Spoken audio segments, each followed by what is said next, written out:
Olá, meus amigos e minhas amigas do curso de Teologia para leigos e leigas, paz e bem.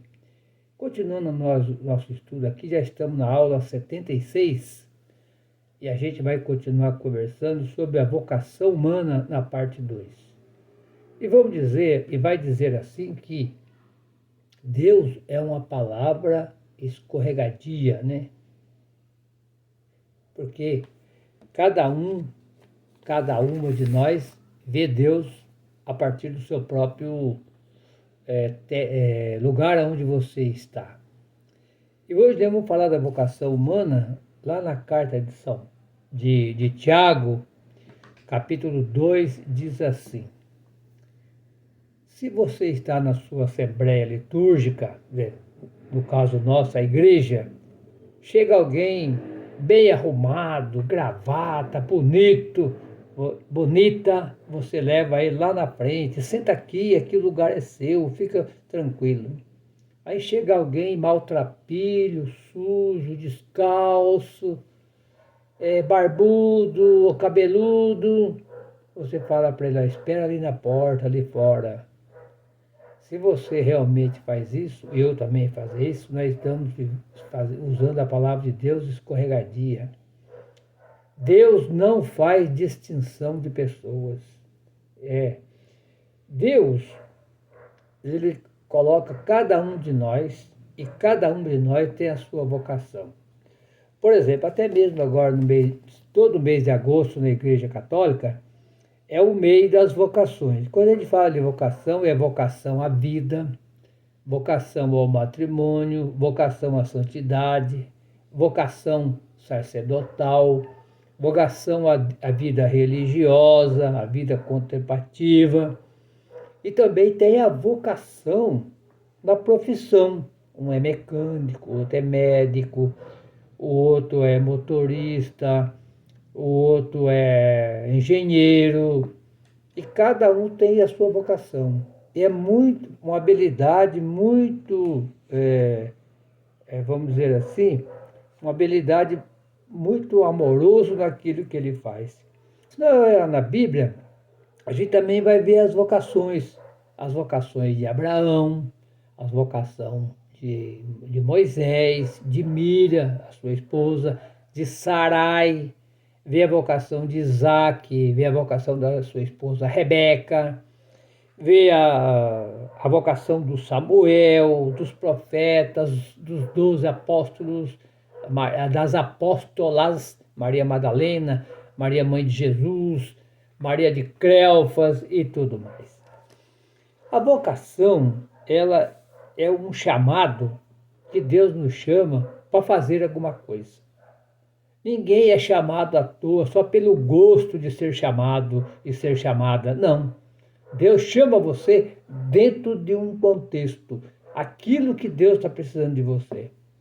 Vamos dar o exemplo de Moisés? Deus precisou de Moisés naquela hora para guiar o seu povo do Egito até a Terra Prometida. E Moisés sofreu muito com isso. Ele mudou de vida completamente. Ele tinha uma vida de rei, ele morava ao lado do faraó, era rico, poderoso, tinha todos os poderes na mão. Quando ele foi chamado por Deus, ele foi amassar barro, ele foi ser escravo. Então, cada um de nós, meus irmãos e minhas irmãs, quando a gente é chamado, a gente é chamada, nós muda de vida completamente. E aqui na nossa apostila, tem os 4 chamados. Olha, o chamado, você recebe o chamado consigo mesmo, com os outros, com o mundo e com Deus. Por exemplo, olha, o ser humano é um ser inacabado. O ser humano está num contínuo processo de desenvolver-se como pessoa. Ele e ela necessita conhecer-se melhor, as suas potencialidades, limites, cultivar hábitos que contribuam para a sua saúde física e psicológica. O ser humano deve crescer na verdade, na sinceridade, na lealdade, honestidade e responsabilidade. Então, todos nós Desde o dia que nós nascemos até o dia que Deus nos chamar, nós estamos num contínuo processo de mudança, de purificação. Por isso que o mundo está em purificação.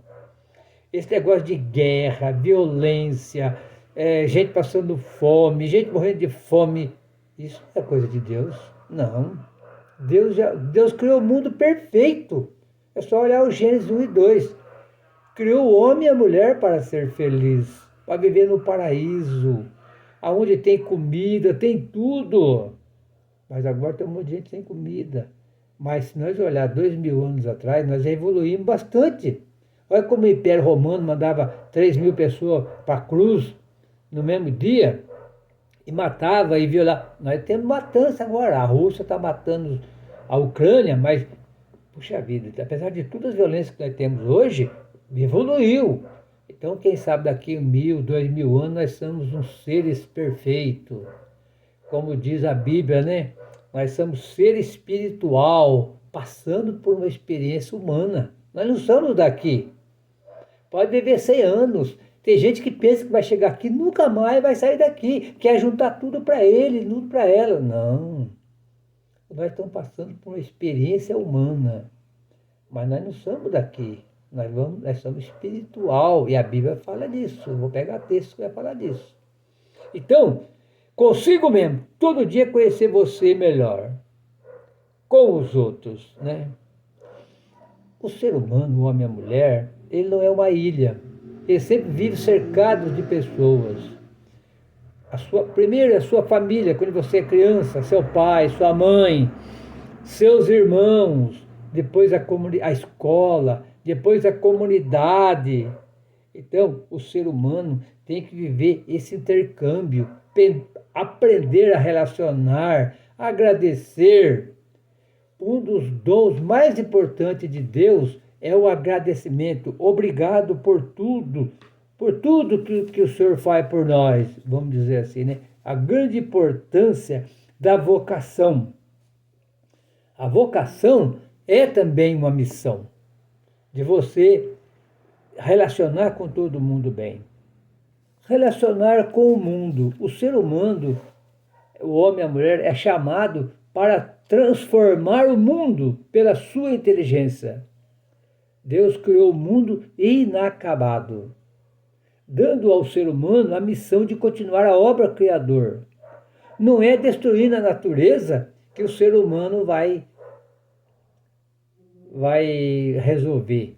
O que lá no livro do Gênesis, no capítulo 1, marca aí, capítulo 1 do Gênesis, versículo 26, 27, diz assim: Deus criou o homem e mulher, e a sua semelhança ele criou, a sua imagem. Então você, eu, somos imagem de Deus. E ele criou o homem e criou a mulher e colocou lá num paraíso. Capítulo 2 do Gênesis, versículo 15. Para ele cuidar e guardar. Então é para cuidar e guardar do paraíso. O ser humano, ele é o guardião do paraíso. Por isso que diz lá, olha, Deus criou todos os seres viventes e falou, domine tudo. A palavra dominar aqui não é no sentido de mandar, a palavra pejorativa, eu sou o mandão, eu sou a mandona, não. Dominar significa inteligência. Vou dar um exemplo. Eu sou professora de história, então eu domino história. Eu sou professor de Bíblia, eu domino a Bíblia. É nesse sentido. Eu conheço a Bíblia, então eu conheço o paraíso que Deus me deu. Eu tenho inteligência, eu vou cuidar do mundo. Quarto, com Deus. Ai, que bonito, né? Eu sou muito feliz do que eu faço. Eu amo o que eu faço. Eu sou um homem muito feliz. Olha só, o homem e a mulher é chamado a ser filhos e filhas de Deus, viver na amizade com Deus, relacionando-se com Deus pela oração, seguindo sua vontade. Ninguém consegue ser plenamente feliz se não tiver Deus. Como que eu vou ser feliz se eu não tiver Deus? Na medida em que o ser humano vive em bom relacionamento com Deus, ele e ela vai realizando o reino de Deus aqui entre nós. Olha só, o relacionamento com o mundo, olha só. Marca aí, está na apostila de vocês, tá? Marca aí Romanos, capítulo 12, versículo 1 e 2. Diz assim, ó. Portanto, irmãos, pela misericórdia de Deus, exorto a vocês, ofereçam os próprios corpos como sacrifício santo e agradável a Deus. Este é o culto racional de vocês. Oferecer os corpos é o que você faz na igreja, no dia a dia, na vida, cuidando de outra pessoa. Não é morrer. Eu vou entregar minha vida. Entregar a vida no sentido de cuidar do outro. Não é matar minha vida, não é morrer por causa disso. Não. Entregar-se à vida significa, eu estou dando 2 horas da minha vida por semana para cuidar de alguém. Estou dando 1 hora para trabalhar na igreja. Olha só o versículo 2. Presta atenção. E não se conformem com este mundo, mas transforme-se, renovando o próprio modelo de pensar de vocês, que possam distinguir qual é a vontade de Deus, o que é bom, o que é agradável, o que é perfeito. Transforme-se o mundo, o seu modo de relacionar, o seu modo de pensar. O mundo está errado, tá, vamos transformar. Tem 33 milhões de pessoas passando fome, então vamos transformar. Nós temos comida para 800 milhões de pessoas. Por que tem gente passando fome? Vamos pensar. Não vamos dizer assim, não é o problema, não vamos pensar no problema, vamos pensar como resolver o problema. Tem 105 milhões que não sabem o que vai comer amanhã, insegurança alimentar. É problema? Não vamos preocupar com o problema, vamos procurar resolver. Deixa eu contar uma historinha para vocês. Quando eu era criança, lá no sítio, meu pai ficou doente, né, passando muita necessidade. Teve um dia que não tinha café. E nós tomava café com farinha. Tirava o leite da cabra, misturava o café com leite e tomava, e colocava farinha de milho e comia. Mas nesse dia não teve. Não tinha café. Não tinha farinha. E a minha mãe falou, você bebe água e vai trabalhar. Hoje não tem, mas amanhã tem. Olha só, eu vou resolver. O seu pai está viajando, mas eu vou resolver. Nunca mais esqueci da minha mãe. Vamos trabalhar. Carpi, milho, feijão. Só tomamos água. Passa um pouquinho, a minha irmã chegou lá com um viradinho de batata, que é feito com farinha, né? Cozinha batata e farinha. E uma chaleirinha de café.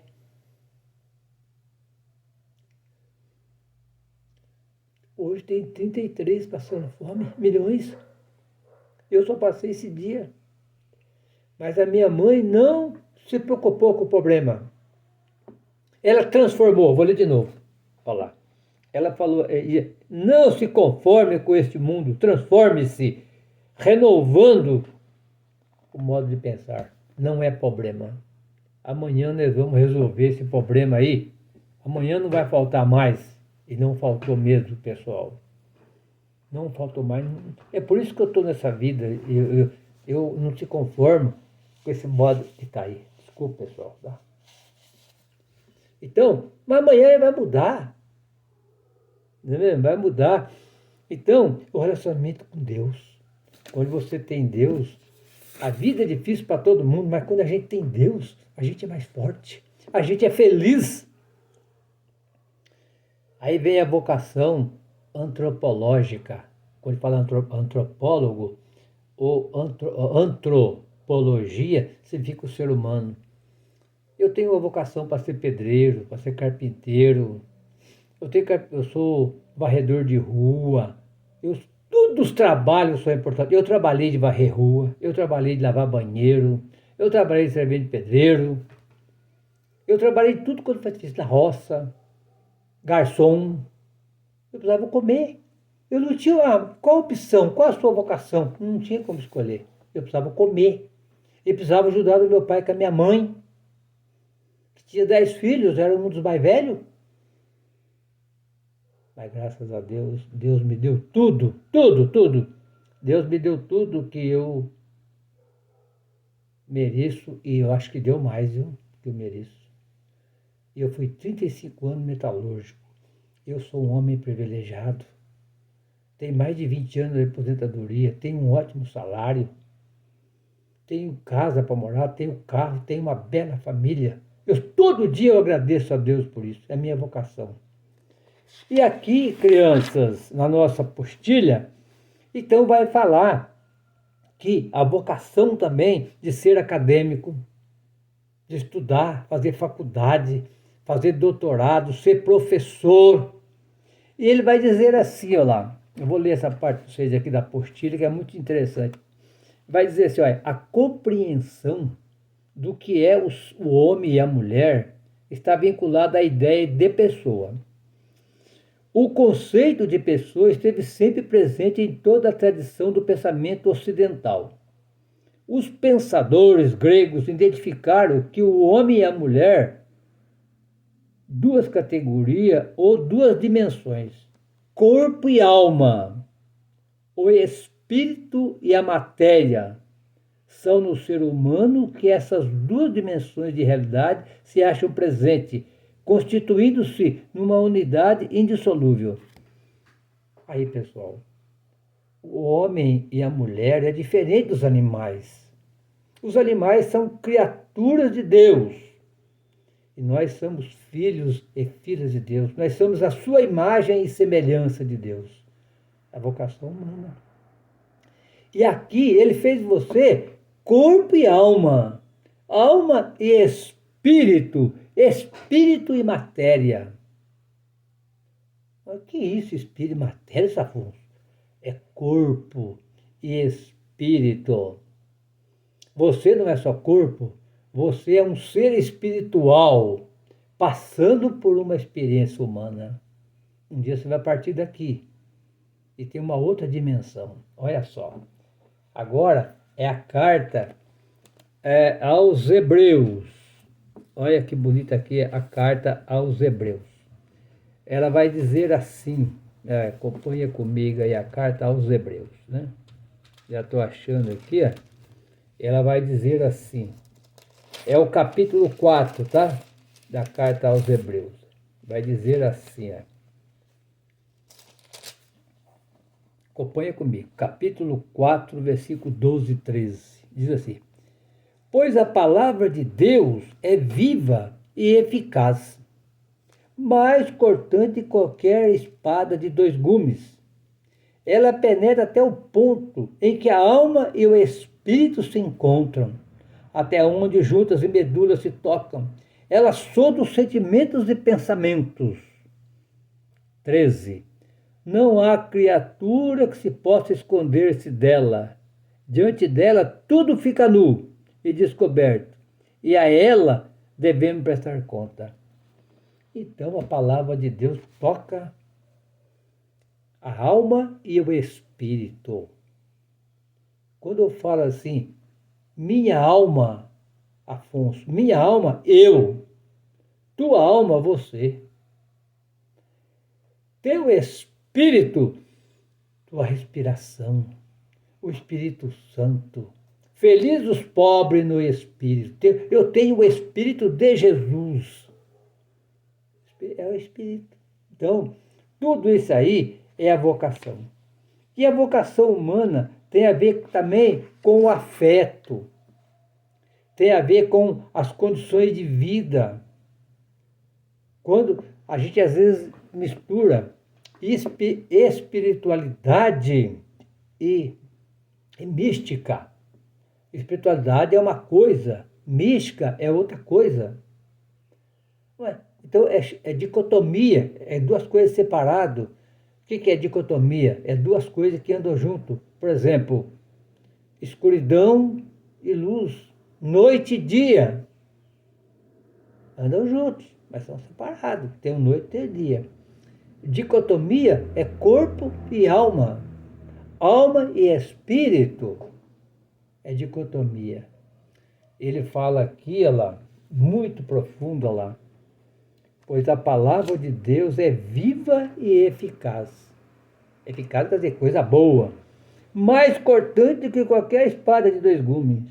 Ela penetra até o ponto em que alma e espírito se encontram. Quer dizer, a palavra de Deus toca nosso espírito, nossa alma. E aqui ele vai falar, na apostila de vocês, se vocês estão lendo aí, né? Ele vai falar assim, olha lá. Olha, já vimos que ao criar, Deus dá o ser às criaturas. Mas as criaturas não são de qualquer maneira. Ó, o ser atualiza, torna-se atual e se dá para tornar atual. Quer dizer, ele cria você um protótipo ideal, pensado e projetado por Deus. Mas daí para frente, cabe a você e eu a dar continuidade nesse projeto de Deus. Que nem a questão de criar os filhos, né? E ele vai falar aqui, ora, todos nós que somos batizados, somos para Deus um perfume de Cristo, entre os que se salvam e entre os que se perdem. Eis a grande vocação dos cristãos e cristãs, difundir em todo o mundo esse odor, esse perfume de Jesus, recordando aos homens e às mulheres que seu destino é a eternidade. Pessoal, esse perfume de Deus, segunda carta aos Coríntios, está aí, ó, capítulo 2, versículo de 14 a 17. O Paulo vai falar aqui na carta aos Coríntios o grande perfume de Deus, né? Depois vocês acham aí que agora já está chegando no final. Então, olha, todos nós que somos homens e mulheres de Deus, nós somos como a igreja, é como um bálsamo engarrafado, diz aqui, olha lá, temeroso de expandir para não perder as suas comodidades. Pelo contrário, nós não vamos prender aqui na nossa garrafa, nesse suco aqui gostoso de couve, que é bom para a saúde, prender aqui é só meu, não. Vamos expandir, vamos exalar esse perfume de Deus. Que lindo, né? Deus é uma palavra escorregadia. Cabe a você e a eu levar esse perfume de Deus para frente. E no próximo encontro, nós já vamos estudar, então, né, a moral social. Todos nós somos responsáveis por falar coisas boas. Que nem diz o profeta Isaías, lá no capítulo 50, versículo 4. Todo dia, quando eu acordo, eu ponho meus ouvidos para escutar o que Deus quer de mim. Meus ouvidos. Deus, o que o Senhor quer de mim hoje? E eu coloco para Deus língua adestrada, para falar palavra de sabedoria, só falar coisa boa, não fica falando coisa que não presta, não. Coisa que não presta, deixa pra lá. Ah, tá, não presta, mas nós vamos resolver. É assim que tem que falar. Então, um grande abraço a todos vocês que estão aí participando com a gente. Manda esse vídeo para os seus amigos e amigas, peça para se inscrever, peça para ler. Não é para mim que vai interessar mandar para frente, é para nós evangelizar. Quanto mais nós passa esse vídeo para frente, mais nós vamos evangelizar. Quanto mais gente escreve, mais nós vamos evangelizar. Quanto mais o pessoal aprende a Bíblia, mais nós vamos evangelizar. Então, que o Senhor, Deus Pai, Deus Filho, Deus Espírito Santo, sempre nos abençoe. E até o próximo encontro, se Deus quiser.